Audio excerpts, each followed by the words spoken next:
Olá pessoal, bem-vindos a mais um vídeo do Vozes e hoje nós temos o prazer de estar aqui com o professor Flexon para nos contar sobre o tema de hoje, que é a economia comportamental. Professor, o que é a economia comportamental e qual a sua relevância? Então, a economia comportamental, a gente pode pensar ela como um ramo da economia que é complementar à teoria econômica padrão. Ela surge fundamentalmente da ideia dos trabalhos realizados por Taylor, Sansky e, sobretudo, pelo psicólogo Kahneman, né, em colaboração com Tversky, partindo da ideia de que o cérebro, assim como outros dispositivos, tem recursos cognitivos escassos. E, portanto, o uso dos recursos cognitivos é importante. Kahneman pensa em dois sistemas. O sistema 1, que é intuitivo, sujeito a emoções, sentimentos, moods, de maneira geral, e um sistema 2, que é aquele que geralmente trabalha os economistas, ou seja, um sistema capaz de cálculos importantes, raciocínios complexos e levar em conta todas as informações disponíveis.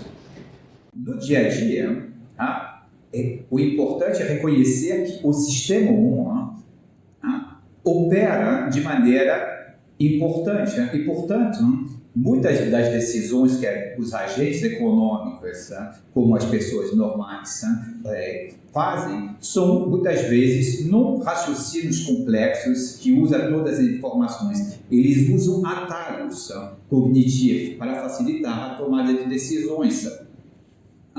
O problema é que esses atalhos, se eles economizam em recursos cognitivos, também leva a gente a muitos problemas, muitos viés. A gente é tomada por viés.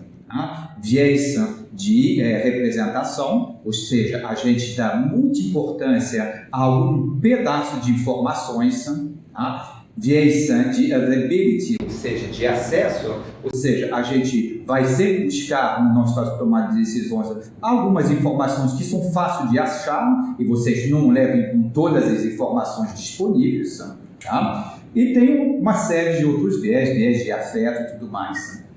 Um outro elemento importante que decorre disso é que as emoções, os sentimentos e tudo que faz parte dos nossos estados mentais mais subjetivos são também muito importantes nas tomadas de decisões econômicas. Nesse sentido, é um complemento, é algo que complementa a teoria econômica padrão. Ela não pensa em ser substituto. Em termos metodológicos, também a teoria comportamental, a economia comportamental é diferente. Ela usa muito mais os recursos da psicologia social, psicologia cognitiva, que são os experimentos feitos em geral. E isso é um problema, muitas vezes com amostras pequenas, estudantes e tudo mais, e isso tem problema em termos de representações. Mas tem tido bastante avanço, como reconhecer a importância, por exemplo, das questões mais sociais, por exemplo, os comportamentos de manada, que fica muito difícil entendê-los dentro da teoria econômica padrão. Também fornece alguns elementos para pensar as temáticas importantes na macroeconomia, como os famosos espíritos animais, de quais que eles tanto nos falam, mas que não tinha até recentemente muita base empírica. E, portanto, a economia comportamental procura preencher essas lacunas. Eu acho que isso é um dos grandes avanços e um dos grandes interesses, além de revelar os viés e todos os tomar decisões mais corriqueiras que mais se assemelham ao que a gente faz no dia a dia. Por exemplo, como eu disse, a gente raramente faz cálculos gigantescos. Muitas vezes a gente usa atalho. O atalho talvez seja a escolha do amigo, a escolha que você acha que os demais vão tomar e assim por diante. E isso, obviamente, tem vantagem. Vocês não precisam fazer o cálculo, mas também tem desvantagem. Vocês podem errar se, por exemplo, os demais erram. Quais são, talvez, as limitações? As limitações, como eu disse, têm um lado metodológico. Muitas vezes as amostras não são tão representativas da sociedade. E, segundo, um outro elemento importante, tá, que me parece uma limitação é no campo da macroeconomia, a agregação, tá, de estados subjetivos individuais, tá, é muito complicado, sobretudo quando a gente não tem muitas métricas para estimar o que é um sentimento, o que é uma emoção e assim por diante.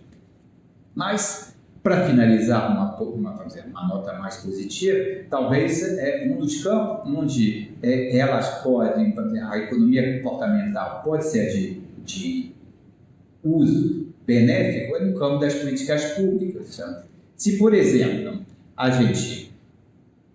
nosso viés é de ficar numa situação de status quo, tá? A gente prefere não ficar como está, em vez de pensar nas demais opções, talvez modificar as opções de status quo possam ser interessantes, tá? Em termos de políticas públicas e melhorá-las. Por exemplo, um dado importante que foi tentado e que me parece interessante. Se você, né, temos um problema de oferta de órgãos.